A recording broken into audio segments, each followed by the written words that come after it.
In the Rye Podcast is a proud member of the Borellis Podcasters Guild.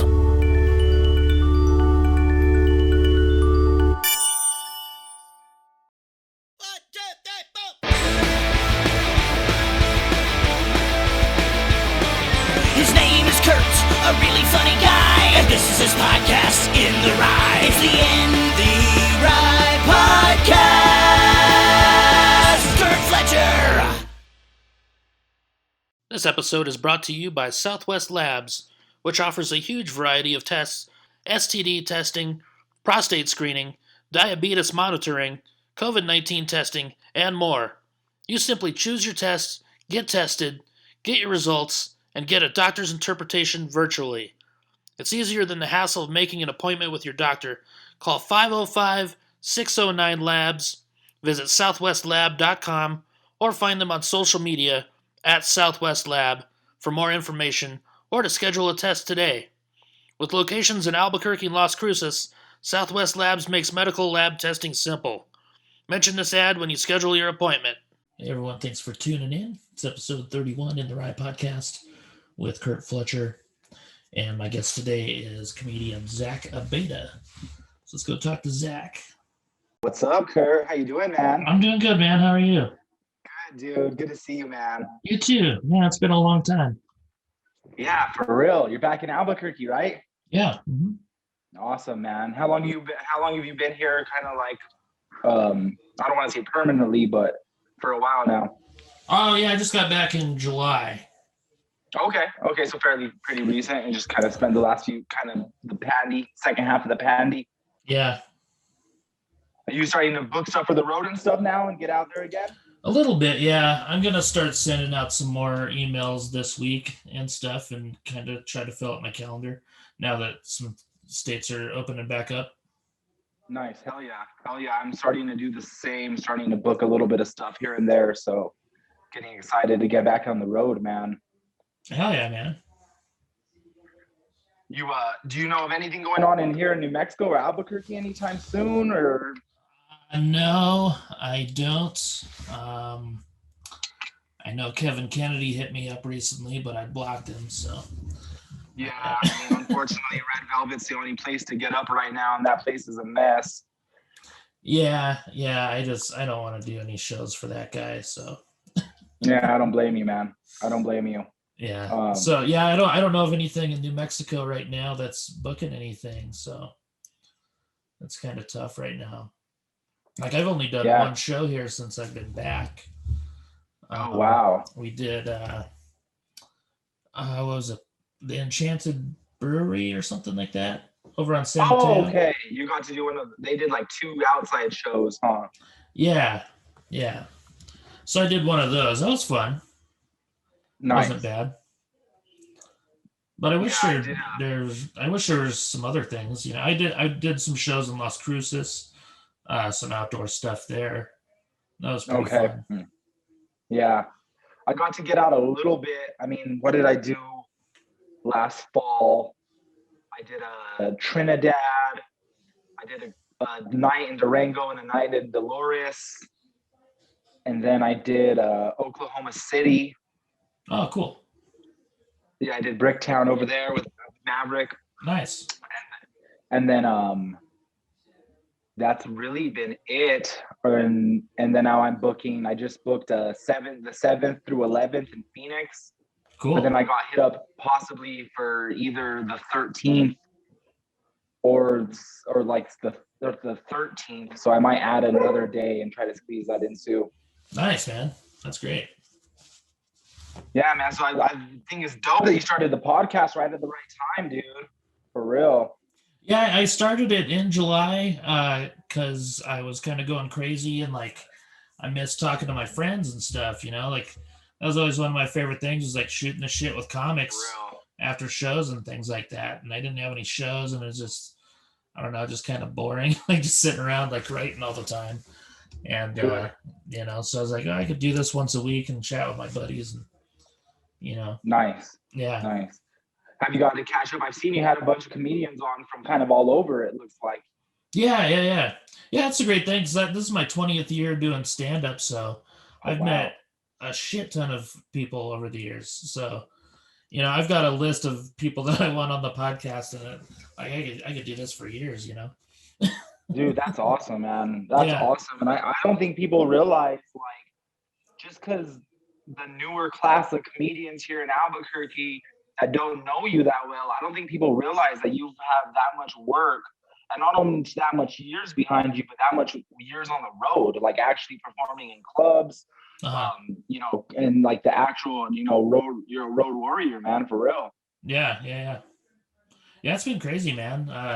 Like just thinking about like it's crazy to think that this is my 20th year, because it's gone by pretty fast. you know. Yeah, I could only imagine, man. And I mean, it's kind of hard to count last year, and he performed really a handful of times. Yeah. But man, I'm only going into my 4th year, so it's like I'm barely on the freshman years, and Yeah. still. So when I see that journey, the time that you put in, and just how steady the work is, and I remember how organized you were. One of the first times we had a meeting over coffee, and you really kind of you really kind of showed me how much the business side is. It's not just showing up to open mics or writing at home, but that business side, the sending out the emails, the contacting and networking is maybe even more important at that beginning stage. So yeah, for sure. Yeah, I think the big thing, like when you're starting out, is learn to get funny and learn like a writing routine and stuff like that. And then once you're good enough to work the road, then the business side takes over, and that's like really important. And so once the business side sucks too. It's so hard. Like the comedy part is easy. The comedy part is like the super, super easy part after you start getting out there and stuff. But yeah, when I started in Albuquerque too, it was rough because there were no open mics at all. Like, because there weren't any breweries and stuff like that.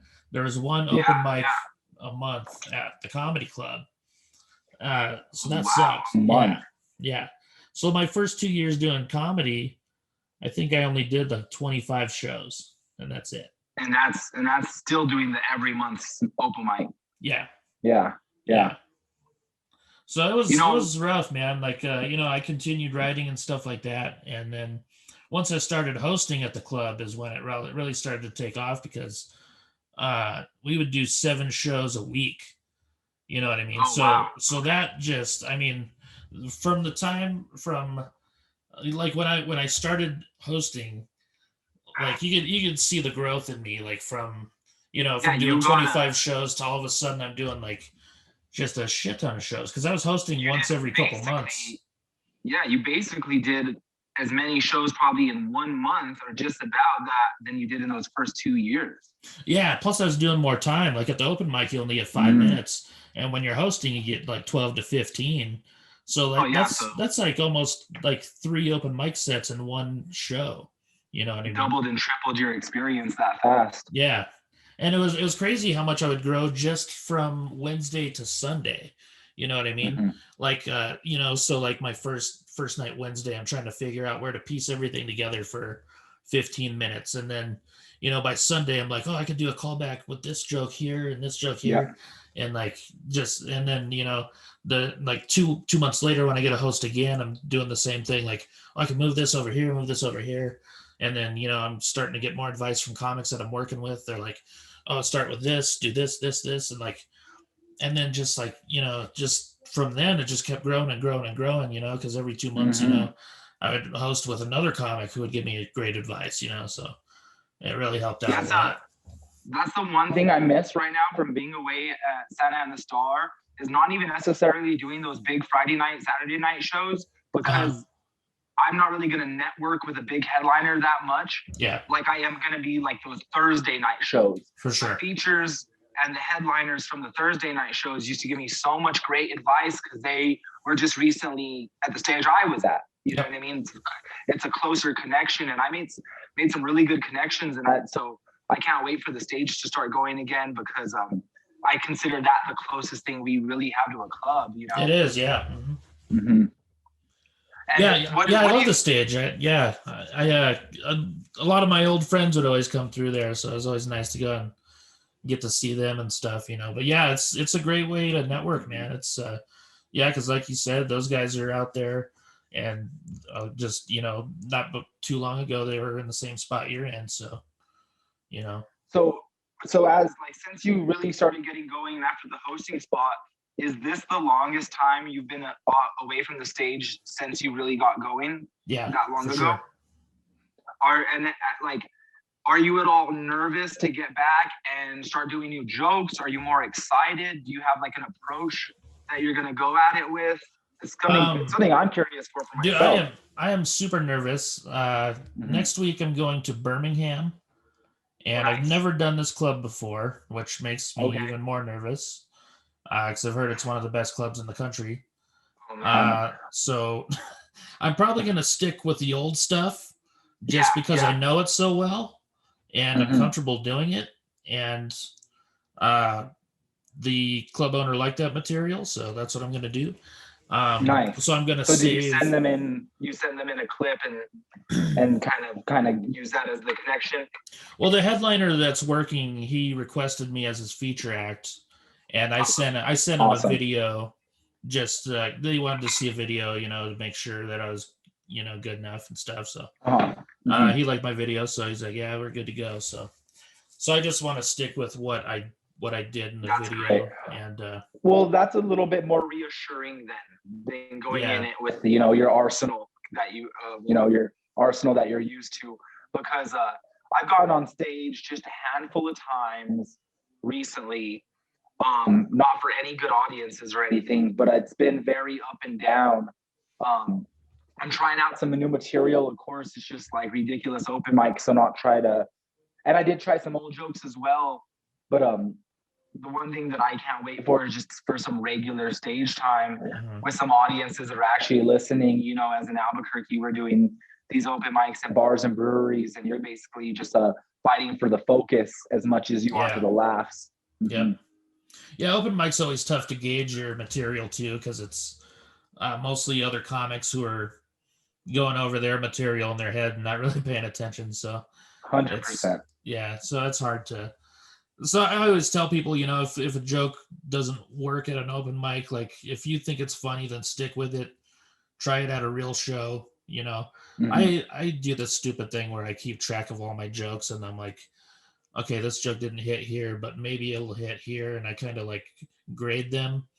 Dude, I think that's amazing, and I wish I could apply a little bit more discipline like that into my own act, and maybe I will start, incorporating something like that, because the one thing that you just have that I feel is by far more veteran skilled than anyone I've met in Albuquerque is the writing talent, and I think a lot of people don't realize how disciplined the writing part is and how much like skill that actually takes. Like being naturally funny, I feel like is more like a natural thing. Like you're either kind of funny or you're not. Yeah. But putting that onto paper and then putting that with delivery and timing, it's something that I've found to be one of the hardest things for me personally. So I see your writing skills, yeah, it's crazy how the writing goes, because it's like one word could mess up the joke, or one, like, if you put the word in the wrong place, or if you kind of have too many words or something, So because I always do this as an example. Like there's this ransom joke that I have. I thought it was a really funny idea when I wrote it, and I tried it out on stage once and it didn't get a laugh. And I was like, okay, I'm going to keep it. And, it didn't work this time, and it felt weird delivering it. So I know it's a funny idea. I know I've got something there, so I'm going to keep it. So a couple years later, I was looking through a notebook and it was there. And I was like, okay, I'm going to tweak this a little bit and see if I can get it to work. And I was in Tucson. I went to the open mic at the comedy club there. And I just reworded it a little bit, and it hit really hard. And I was like, okay, cool. I knew I had something there, So yeah, just like tweaking it just a little bit, Like, so, a lot of people will say like, write an idea down and don't look at it for like 6 months. And then go back and look at it 6 months later. If you still think it's funny, then, work on it, or tweak it and figure it out. I definitely went back to like old premises that I definitely came up with still very early, but like really early on. And I was like, oh, I could probably stretch that 1 minute joke out to 5 minutes. Or is it better as a 1 minute joke and just kind of reword it like you said? And a lot of times I really enjoy like the full performance of being on stage. And I'm pretty high energy in some of my bits, some not at all. But I've noticed I have to go back and ask myself, what was the punchline in my joke? You know what I mean? Like, what was, because I a lot of times just don't want the act out that I do to be the punchline. Yeah. You know what I mean? Even if it gets the laugh, I still would like something to tie it all together. And that's something I definitely like taken from some of our conversations. It's like, where was the punchline and how far the punchline was from the premise? Is it appropriate? Yeah. Yeah. Because when I started out, I had some longer bits that I would do, and they weren't funny all the way throughout, but the punchline was always funny. But I hated the time from the beginning to the end. So I just started like taking all those shit out of the middle and see if I could just, do a setup punchline. So that's how I started doing that. Because I hated I wasn't comfortable telling the longer jokes. I don't know. I just hated it. Plus, because I had like really bad stage fright back then too, Oh, wow. Okay. Really bad. Dang, do you have any like stories of how that maybe like affected a set in a good or a bad way that like really come to mind? Not like a specific set, but I had a comedian tell me that, so I used to like pace around kind of like Stephen Wright, but I wouldn't look at the crowd at all. So I would like just stare straight down at the stage, and I would pace around. And so this comedian was like super honest with me. He's like, dude, you gotta stop pacing. He's like, the pacing it's distracting to the jokes. He's like, you got great jokes, but like you start the joke and you're over here, and then by the time you hit the punchline, you're somewhere else. You're not looking at the crowd. He's like, he was the guy that, his name was J.R. Brow. He told me, we were working in Tucson. He goes, tonight, it was the last show of the week. He goes, I want you to stand completely still on stage and tell your jokes. He's like, I guarantee they'll hit harder. And he was right. And I made like fake eye contact with people. I would, stare at their shoulder or something like that. But man, it made a huge difference. Like just, pretending I was making eye contact, and, the punchlines would hit harder because there was no distraction. You know what I mean? And I watched myself. I didn't have a camcorder back then, but like, I did have someone tape me one time when I was there was like a month prior to that. So I went back and I watched to see how annoying it really was and stuff. And it was so distracting. And I wish I had known that sooner, but I'm glad he told me, because it helped like so much. And I don't know. And it helped with my stage fright, I think, too, even though, I was scared to make eye contact with people, but it helped because I was forced to do it, kind of, you know what I mean? Yeah. And do you feel like maybe, like you said, you cut like some of those longer bits that you had, you trimmed the fat down, and I feel like your ability to get like laughs per minute is a lot, like you could get a lot more laughs per minute in 10 minutes than most comedians. Do you feel that aided in giving you a lot of feature and host work because you were able to get a lot of laughs in a short amount of time and kind of get a room going? I think so, yeah, for sure. Because, when I did start getting the hosting gigs, I had been doing the one-liners mostly, and I always keep track of my laughs per minute, like every show. I'll go, right after my set, I'll go tally everything. I'm like, all right, dude, that's amazing. So I always try to hit 4 laughs per minute, which is 1 laugh every 15 seconds, which I think I dig that. And my friend that I tour with all the time, he said that when he was starting out, the headliner he looked up to told him that 1 laugh every 15 minutes is good. That's a good headliner set, so keep that flow going. I was like, okay. Cool. So, because I've always kind of been like that, 1 laugh every 15 minutes or 15 seconds. I dig that a lot. I definitely know the quicker I could get a laugh out of a crowd, I definitely feel like I get them on my side. Even Yeah. if it's just a very quick reference, an off the top thing about the night, the moment, an audience member that really sticks out. I notice if I could get the audience on my side immediately, get a laugh immediately, I could take them on that ride with me a lot easier. And versus like, you know, if you're kind of reaching for that a little bit longer.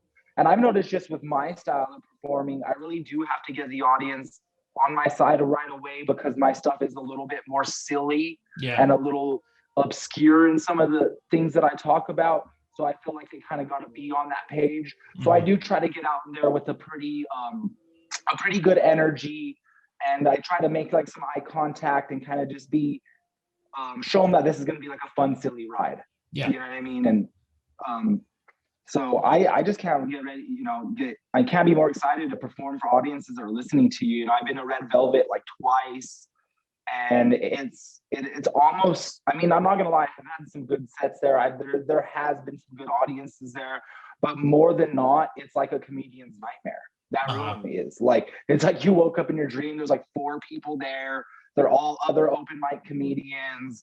The bar's like Draculas and gargoyles everywhere. You're like, there's more clothes than people. It's like, what is going on here? Yeah.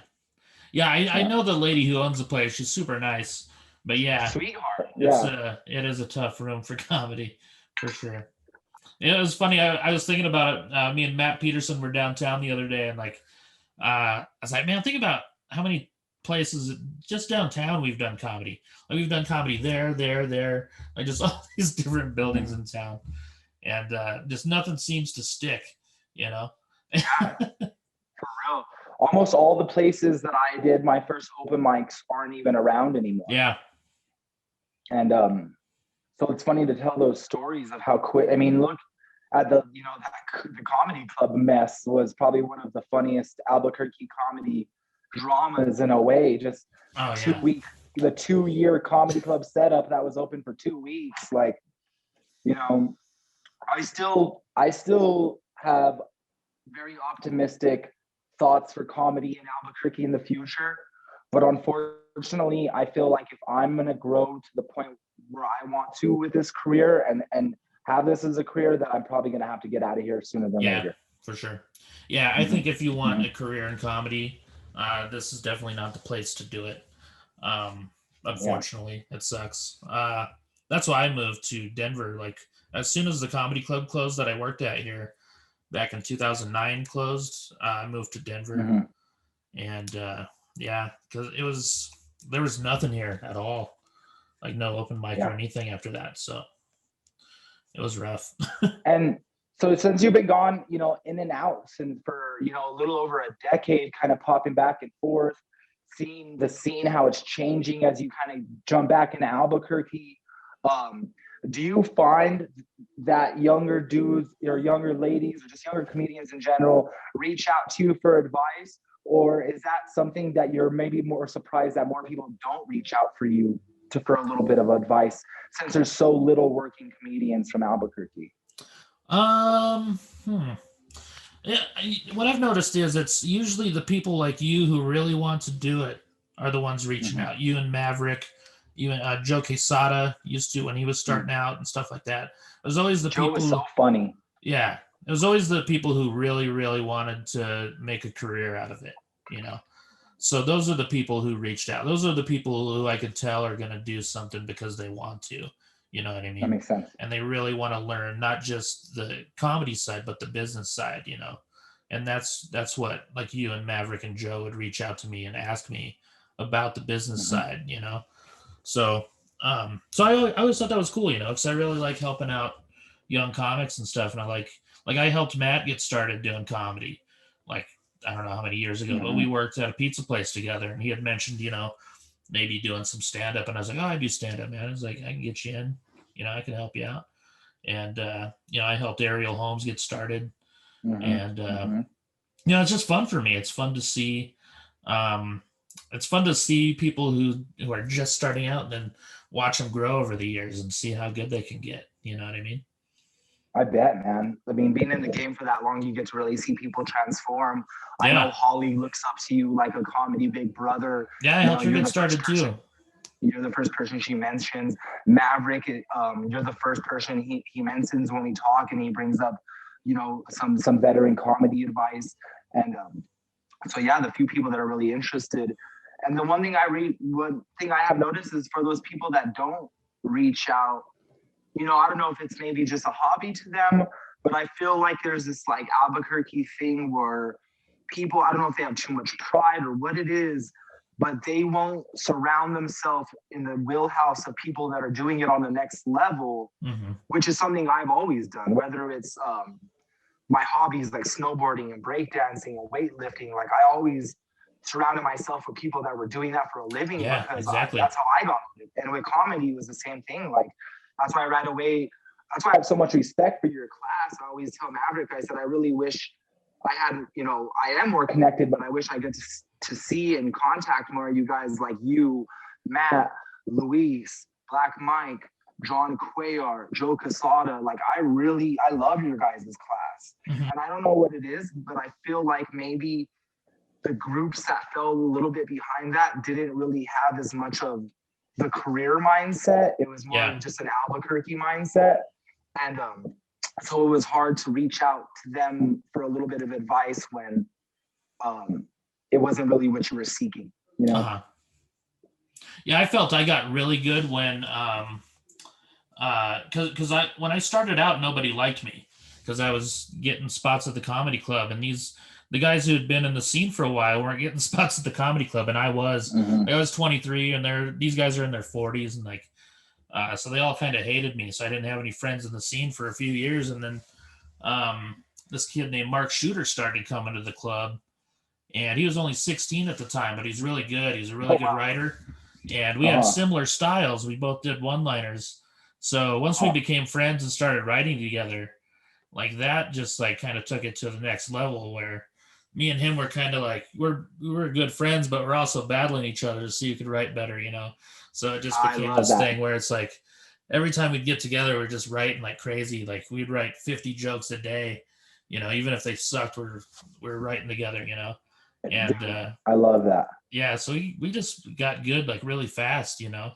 And Mark was featuring at comedy clubs by the time he was 21, you know? Wow. And then is he still active?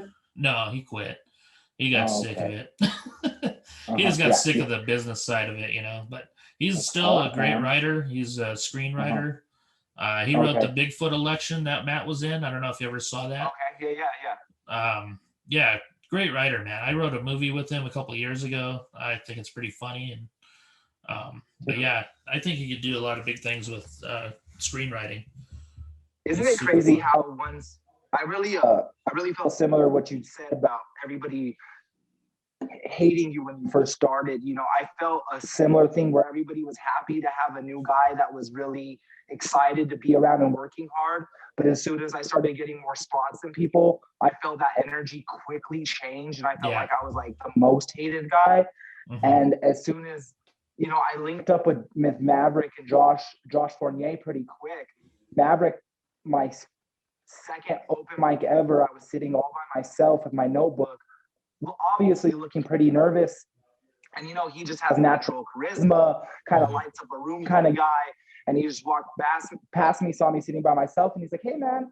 He's like, you know, how long you been doing comedy? You look like you're like pretty serious, you know, like you want to get into it and stuff. And I was like, oh, this is my second time, man. And he's like, oh, would you like to get breakfast this weekend? And we kind of chatted about comedy and then like we got breakfast, and that guy still to the day is my best friend, my brother in comedy. That's cool, man.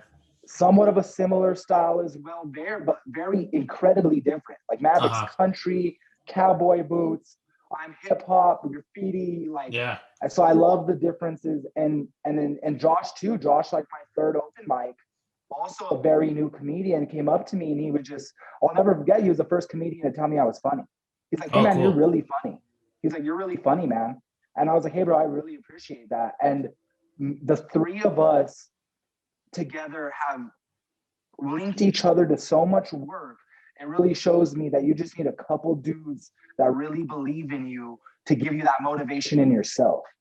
For sure. That's great, man. Mhm. Yeah, I love Yes. how they can motivate you like that. And all three of you are super funny guys, and all thrri of you do have different styles, which is great. Like you guys could do an awesome tour together, I bet. Like you Oh, three. we did do when I did those shows in Durango and Cortez, I got booked to headline them, and they told me to bring a feature and an opener. So of course, I call Maverick and Josh right away, and it's the fun. We're so different backgrounds. Mm-hmm. It's just it's so fun. It's just such a fun show. Josh opened, Maverick went second. I headlined, and one of my favorite. Right away I opened just being silly, and I was like, of course we got to get Josh Fournier to open up first. It's his land. We got to do what's appropriate. Let him go off the bat. And then, of course, Maverick comes, the white guy comes, steals all the thunder, takes over the show. And then you got the Mexican at the end to clean it all up. So, yeah, we do got like the three guys walk into a bar kind of vibe. For sure. Yeah, that's great, man. Yeah, those friendships are great, man. Like they help so much too. And if you can find someone that you're comfortable traveling with and doing shows together, like, there's nothing better than that, I miss exactly what you said. The reason why you started this podcast. The last 2 Saturdays I saw Josh. Like I said, we did sets at Red Velvet. They were super mediocre or whatever, but just talking outside of the show, getting some food later, the laughs that we just had together, Mm-hmm. you know what I mean, made the night worth it. Yeah. And it's hard, man. It really is. I don't really like to promote that show. I don't want anybody to go and pay $10 and deal with the host and deal with the expensive, crappy menu. It's just, I don't. So until there's a better quality show, I'm not really going to promote me performing in town. And it's unfortunate, but it is what it is. Mm-hmm. I am in contact with Canteen where I run my show. As soon as they feel comfortable, we're going to set something up. They've yet to have any live shows yet, but as soon as we do, we're going to get back into it, and it's going to be our 2-year anniversary show. Oh, that's great. So last March was supposed to be our 2-year anniversary show. Maverick was going to come. I'm pretty sure we're going to reach out to, it's going to be like, we wanted to reach out to you, Sarah Kennedy, all the people that have kind of not only taken Albuquerque comedy outside of Albuquerque, but also brought it back and gave something back to Albuquerque. Mm-hmm. You know what I mean? I think a lot of people don't realize it's like that's cool to get up on stage and go to these open mics and try to get booked shows. But I really believe that there's some true power in giving back to the scene. And that's why even on so early in the comedy, I wanted to provide a free showcase show that wasn't an open mic. And I never realized how much networking that was going to lead to with out-of-state comedians, and it ended up being my favorite thing, man. Is that Canteen show? Mm-hmm. Yeah, it's great how many people you can meet in this business, and I love it because you work with someone and you can just hit it off right away. Like I think about times I was on the road and like I remember my first time going to Wichita. It was my first time performing there, so I was a little nervous. And they put you up in a house with the other comedians. And I knew the headliner because he performed here at Laughs before. So I knew him, so I wasn't as nervous. But the feature act I had never met before. So I get to the house and he's there, and we just hit it off like right away, man. Like we're like still good friends to this day. Like we hit it off so quickly. And then it was cool because I got to work with him the week after that too. I was going to Little Rock, and it was my first time going to Little Rock, so he was going to be there. And the headliner was J.R. Brow, who taught me how to stand still. So I knew both of the comics there. So I was like, sweet, this will be cool, So it really helped, ease the nerves, knowing those two comics. You know what I mean? Gosh, that feeling, like you said, of seeing people on the road like that. It's only happened to me a handful of times because I've only, like I said, been doing it for so long. But when I was in Oklahoma, of course, I was with Maverick my first time there, and he's my closest friend. But then I had a really good buddy down from Dallas, Joey Johnson, was there, who I met in Cortez, Colorado, another small, tiny town.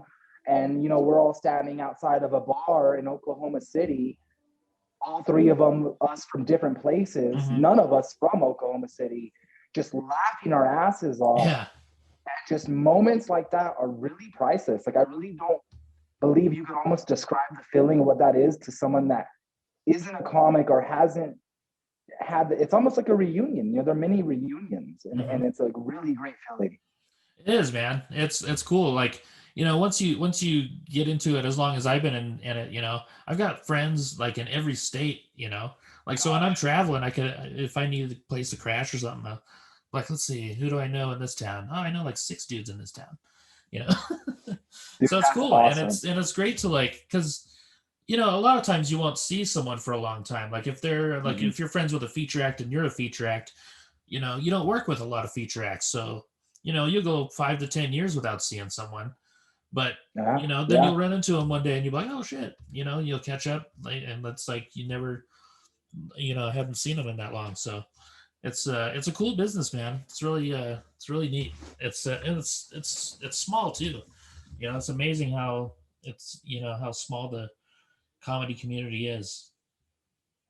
It really is, man. Our scenes in Albuquerque are also small that it's something I'm kind of used to, but the type of person that is a working comedian, the type of person that wants to do this on a next level, that wants to spend $500 to go do a show, you know what I mean? Like, and I'm sure you've probably been there several times where you're like, okay, I'm going to go do this run, but at the end of it, I'm going to either even out, I might make $100, I might lose a couple $100.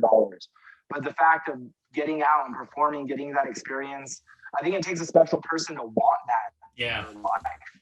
For sure. And to find like enjoyment in doing that, because especially where I'm at in my career, I have a lot of friends and family who are very supportive, but I know I even have more friends, families, and acquaintances, or just people that are watching the journey that are like, why is this guy putting so much time and effort into this?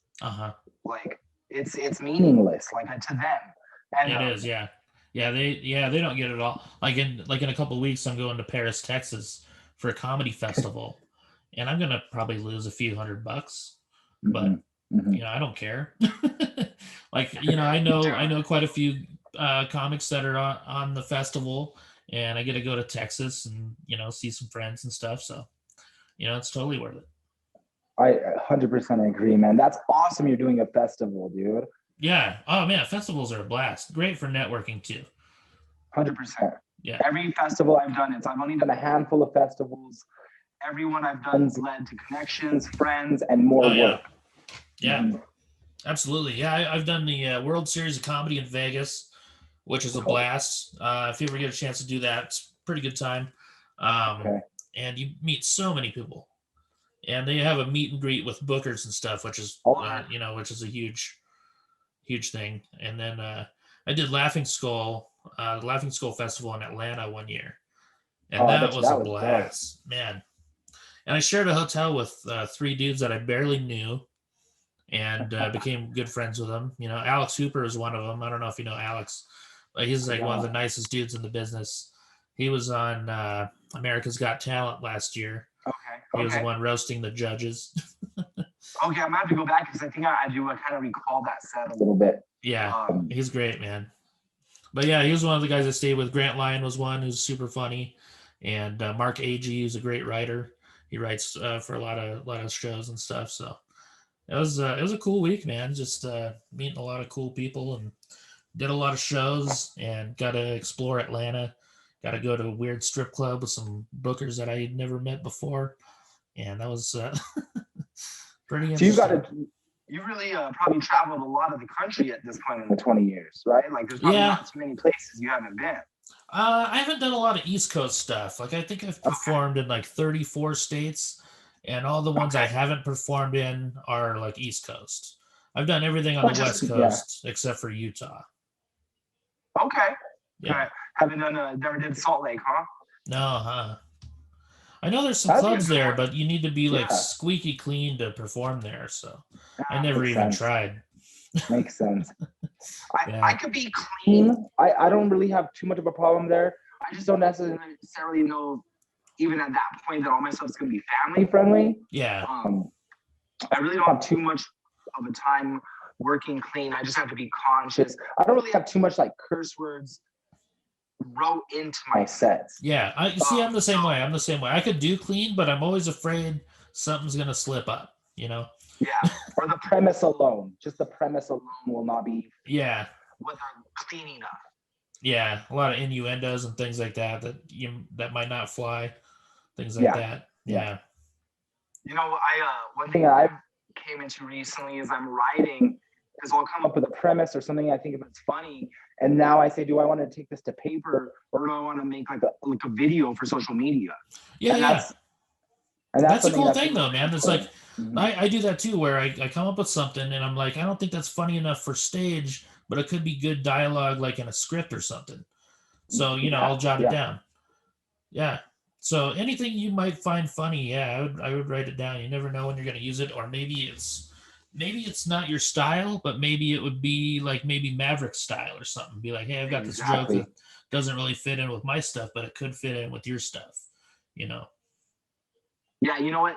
The one thing I like about, like you said, riding with your buddy was really fun. And when I'm with Maverick, something about creating content and videos is almost effortless, man. Like, yeah, you flip on the camera and it's just, something happens.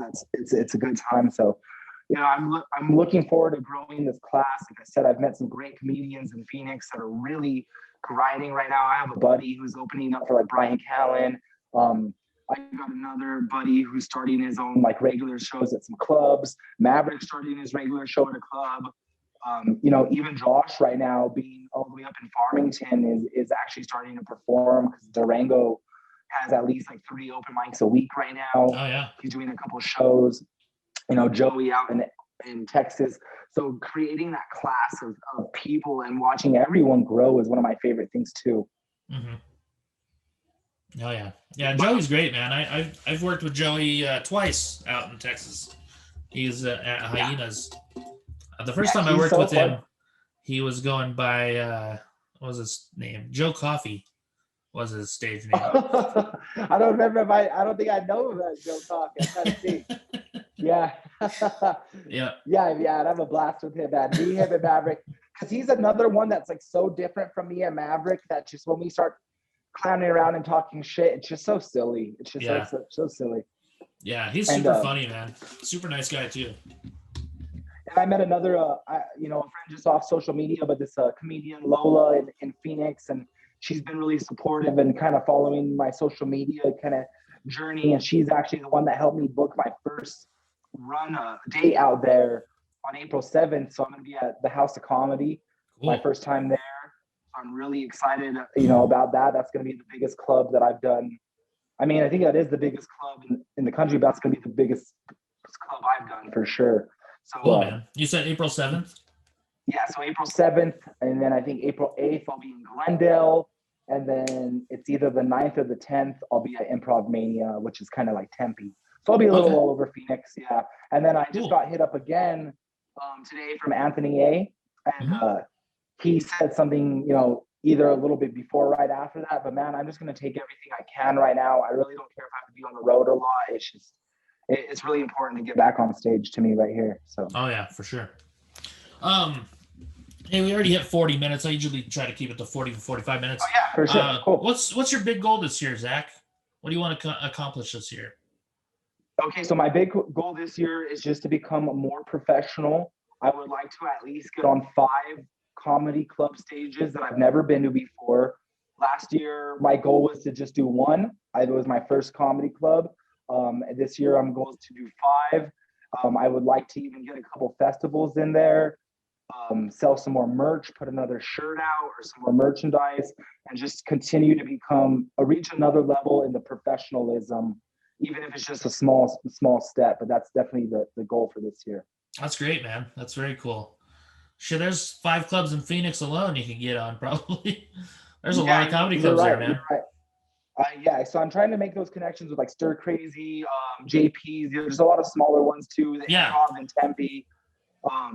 So my goal is now that I'm gonna do these smaller shows, when I go up there, I'm gonna go to the bigger clubs after and try to network a little bit. I know the owner of Stir Crazy pretty well. Oh, awesome. Yeah, I can put in a good word if you want to do a guest spot or something.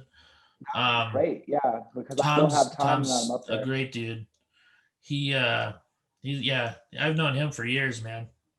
Yeah, I would Super cool really, guy. really appreciate that. Yeah, I had For another sure. comedian tell me to reach out to him as well. So yeah, that'd be great, man. Yeah. And now that you're in town, dude, I'd love to link up and get a cup of coffee downtown and kind of continue the chat. Let's do it, man. Awesome, awesome. Anytime Well, I you're will free, shoot man. you I'll shoot you a message when we get out of here and then set Okay. that up, dude. And I really appreciate you having me on, man. Yeah. Where can people miss find you on chatting social too. media? Zach Abeyta Comedy on Instagram, and then just Zach Abeyta on Facebook. I pretty much keep those two. I also have a TikTok, Zach Abeyta Comedy on TikTok. But my kind of central hub is my Instagram. So check that one out for the You need to get a website. Okay, thank you for that. Yeah, Absolutely. any advice, Get a man, website. shoot my way. Okay. Get a website, put your merch on there. Okay. A lot of clubs won't book you if you don't have like a professional website. I learned that early on. I would send out an email, and I just got this shitty Angel Fire website. I had 2 or 3 different club owners tell me to get a real website, and I was like, oh shit. Okay. But yeah, definitely get a website, man. Okay. Awesome, man. Well, I will shoot you a message, and let's keep rocking, dude. I appreciate it so much. Absolutely, Zach. Always great talking to you, man. You too, Curt. Thank you so much, man. Thank you. Yeah. Take care, man. Peace. Bye. Yeah, it was a lot of fun talking to Zach. Super funny guy. Go check him out if you get a chance. Really nice guy. Next week, I'm going to be in Birmingham at the Stardome with Steve McGrew, March 11th through 14th. You get tickets at stardome.com. It's been kind of a shitty week for comedy. We lost a really good comic, Eric Myers, this week.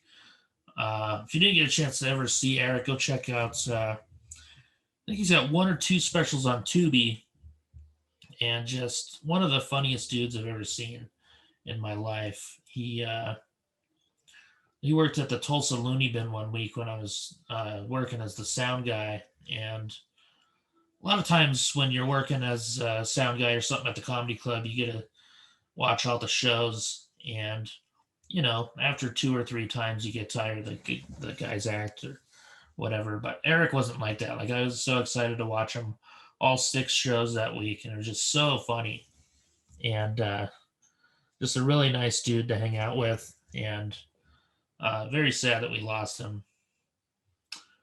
So go watch his specials if you can, and it's really sad. But thanks for everyone for tuning in. Got a new website, intherightpodcast.com. Has all the episodes up on there. Got some merch on my comedy website, funnyfletcher.com.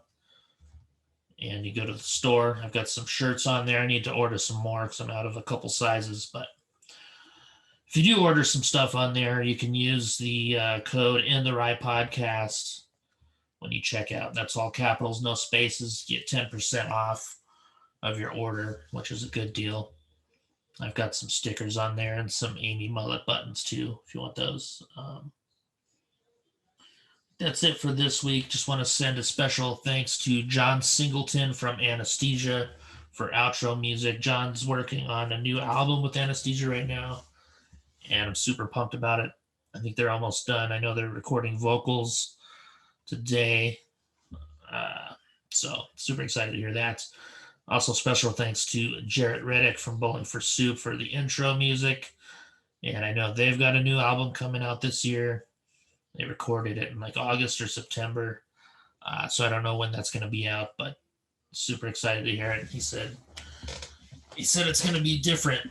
So I'm excited to hear it. All right. Thanks for everyone. Thanks to everyone for tuning in. I really appreciate it.